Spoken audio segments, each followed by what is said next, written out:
Ghana is on the way to becoming a net exporter of power. This is largely due to pragmatic steps taken by the government, including the bouncing back of toll to full operations. President John Mahama said the 10 oil fields project is on course and has the potential of transforming the economy of the country. We're not only working to secure a strategic reserve margin to ensure prompt, frequent, and adequate power supply, but we're also diversifying sources of fuel for power generation. I cut the sword to herald the start of work on the offshore Cape 3 Points hydrocarbon field, in which ENI and its partners are investing over $7 billion. Even before real work has commenced, 150 people from Sanzuli village and the surrounding areas have been employed on the project. The president also touched on projections made by the World Bank with reference to economic growth rates. Our economy is set to create more jobs in both the formal and informal sectors, owing to the fact that we've achieved significant stability and the economy is beginning to show the dividends from the prudent measures that we have been implementing over the last 3 years. I wish to assure you that the projected growth will come with jobs because we're transforming the structure of the economy through diversification and increased investment in the real sector. Some workers who excelled in the year under review in various workplaces were honored. On celebrating workers, we bring you the May Day celebration from the other parts of the country. Workers in the Greater Accra region met at the Temasport Stadium to mark the May Day parade. This year's parade recorded a higher turnout, and even the Tema Stadium could not contain the crowd. This degenerated into confusion.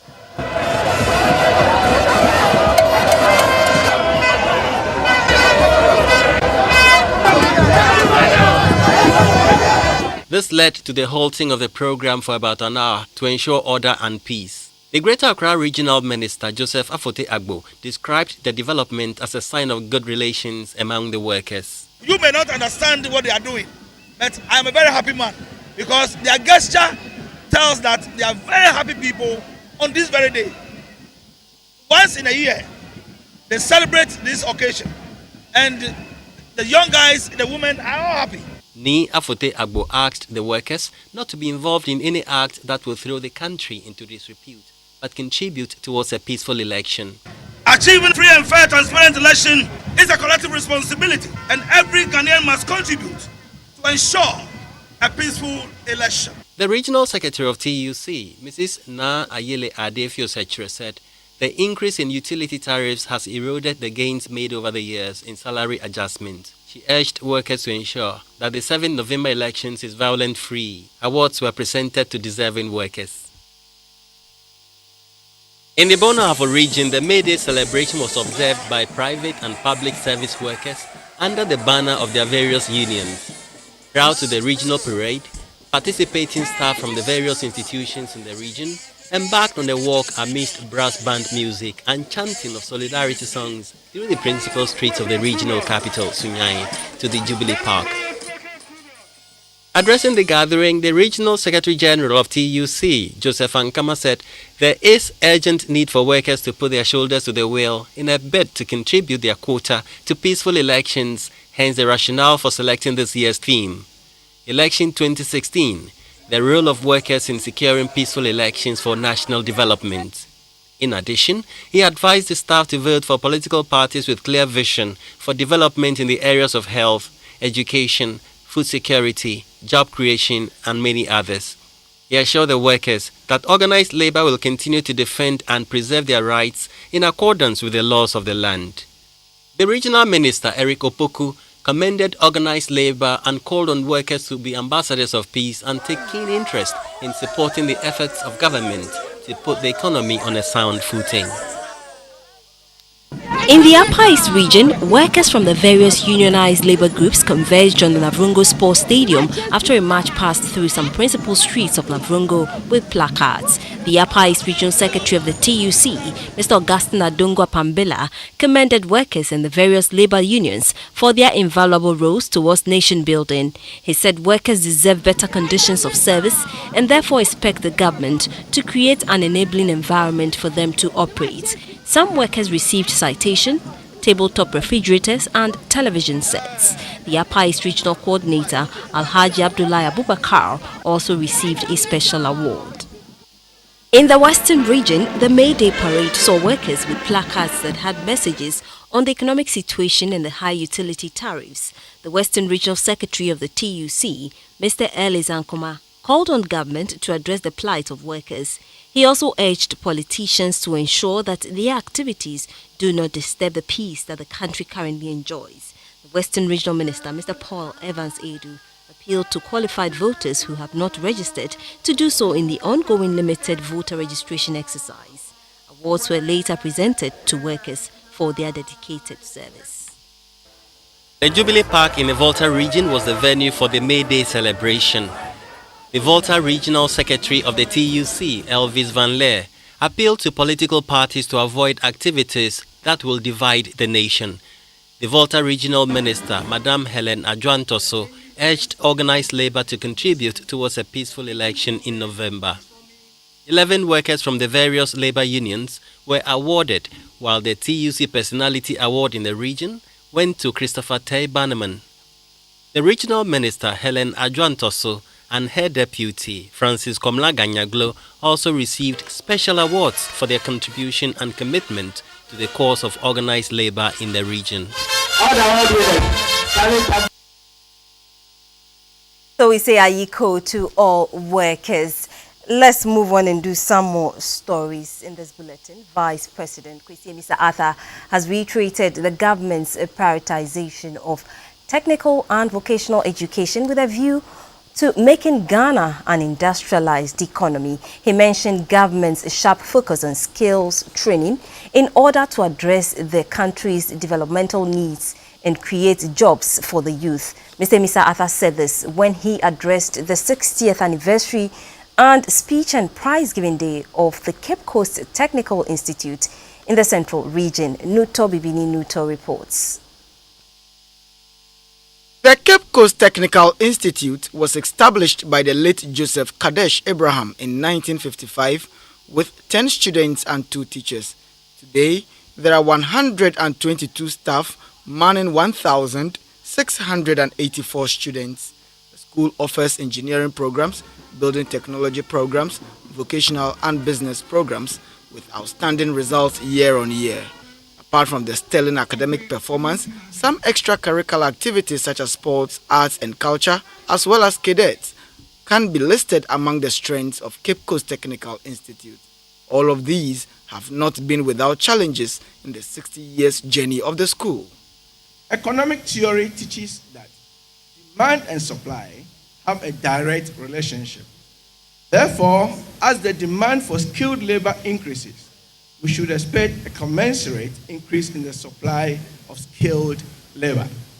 This means that many more youth should be interested in pursuing technical and vocational education in a developing country like ours. It is only a sound TVET system that can attract these youth because it paints a beautiful picture of TVET and provides attractive prospects.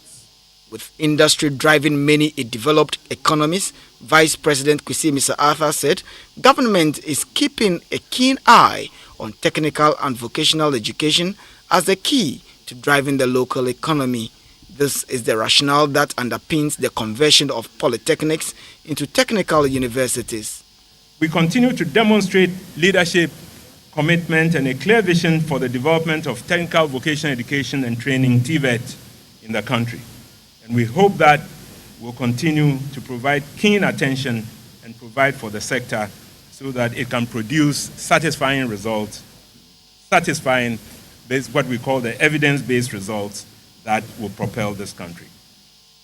Said prioritizing skills training was a sure way of creating sustainable jobs for the youth. The President of our Republic, John Dramani Mahama, has stated on a number of occasions recently that to address our developmental needs and create sustainable jobs for the youth, government continues to focus on education that emphasizes skills development.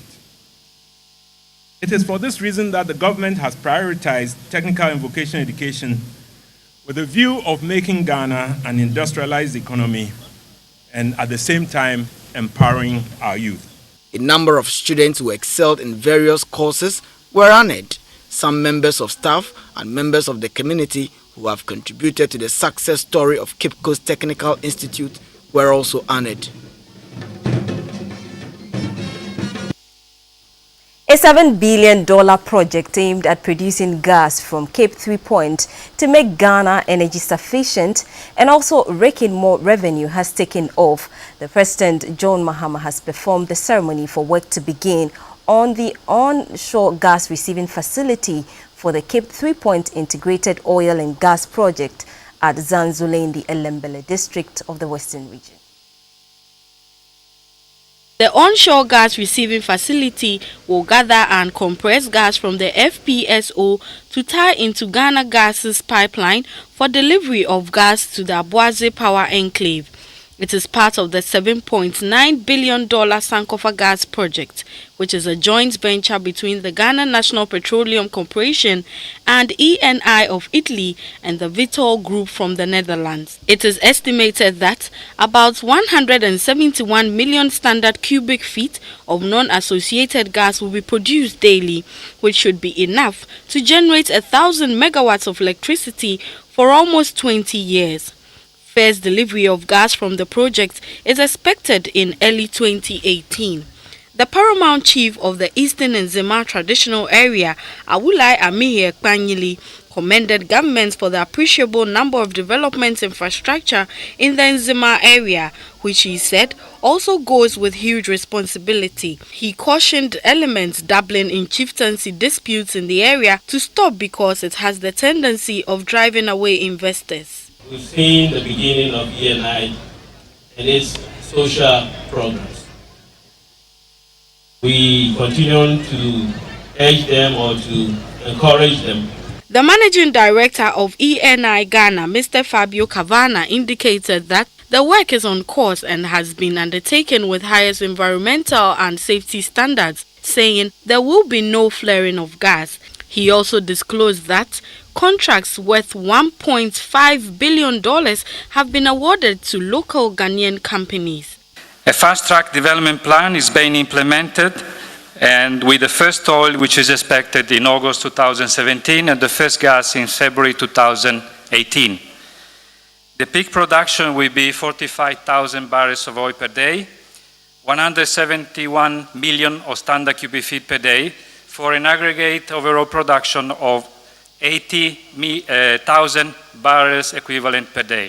For her part, the Italian ambassador to Ghana, Madame Laura Carpini, was of the firm belief that the Sankofa projects will contribute significantly to national development. She assured of her country's support to Ghana as they seek to deepen bilateral relations between the two countries. The Minister of Petroleum, Mr. Emmanuel Amakofibua, said the project will bring in its wake tangible benefits for the people of the region and the nation as a whole. He said they will create value through local participation. The President, John Dramani Mahama, traced the history of the Ghana-Italy collaboration to the establishment of the Tema Oil Refinery by Ajib down to the coming of ENI in the project. He said the vision of making Ghana the energy hub in the sub-region is being realized. With excess gas from the significant reserves we have discovered offshore, we can bring to life the long-delayed plan to also produce our own fertilizer, produce caustic soda, and all the other downstream petrochemical products. Indeed, my vision of creating Ghana as a petroleum hub for West Africa is already becoming a reality. We have built our petroleum strategic stock to the highest level required. We are required to keep at least 6 weeks of supply of petroleum products. As I speak currently, today we have more than 8.5 weeks of supply in our strategic reserves. The President also touched on the need for special planning to go in tandem with the ongoing development and appealed to the chiefs and people to ready themselves for the opportunities available in the sector to better their lot. This truly is a transformational project. This It's a project that will have a positive impact on our economy. This is a project that will transform the western region of our country. This is a project that will transform the lives of the people of Sanzule and adjoining communities. And indeed, this is a project that will change the lives of Ghanaians. Let's move to the Volta region now. The Aflao Sector Command of the Customs Division of the Ghana Revenue Authority, GRA, has intercepted two 40-footer cargo trucks loaded with 111 cartons of fine brand of king-size filtered cigarettes at the Aflao checkpoint. The two trucks with Ivorian vehicle registration numbers and branded Red Cross Geneva were among a convoy of UN Red Cross cargo trucks in transit from Lagos, Nigeria to Ivory Coast. Terrorist attacks has led to stepping up of efforts by security agencies, including SEBS at the various border posts. One of the measures taken is to conduct random checks on diplomatic vehicles and other organizations' body that enjoy UN protocols. The Aflao Sector Commander of the Customs Division, Augustina Quay, said the envoy arrived at the Aflao checkpoint from Lome and were asked to go through the necessary checks. The two vehicles, sensing that, decided to turn and park well, but all of a sudden left the envoy. They then started offloading the packages in an obscured place. They were spotted by one customs official and a BNI officer on duty in the area, who interrogated them and escorted them back to the station, where the items were checked and discovered to be uncustomed cigarettes. When the two drivers of the vehicle, A.D. Irand Jean and Sangra Lai, were interrogated, they claimed that they were approached in a hotel in Lome by a man who pleaded with them to convey the cigarettes across the border.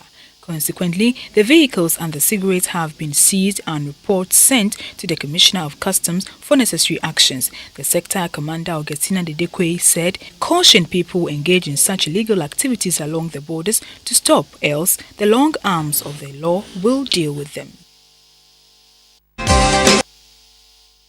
In the international segment, African Union AU Commission Chairperson Nkosazana Dlamini Zuma has welcomed the appointment by South Sudanese President Salva Kiir of the Ministers of the Transitional Government of National Unity. The formation of the transitional government is in accordance with the provisions of the Agreement on the Resolution of the Conflict in South Sudan of August 17, 2015. With this development, South Sudan has entered the most critical phase of the implementation of the peace agreement, in which the consolidation of peace and reconciliation, as well as the undertaking of post-conflict reconstruction and economic recovery in the country, needed to be given top priority. Dlamini Zuma underscored the role of the international community as a whole in mobilizing the necessary resources for supporting South Sudan as it opened a new chapter in its history and sought to rebuild itself.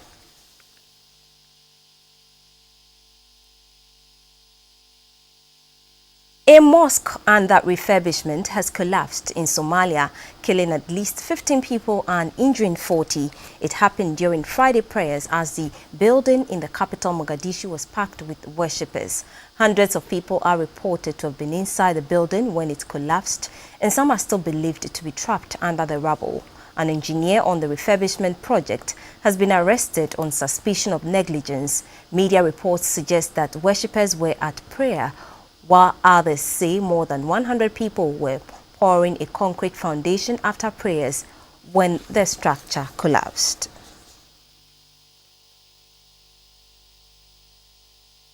And that's it for the international segment. We'll be back shortly with more.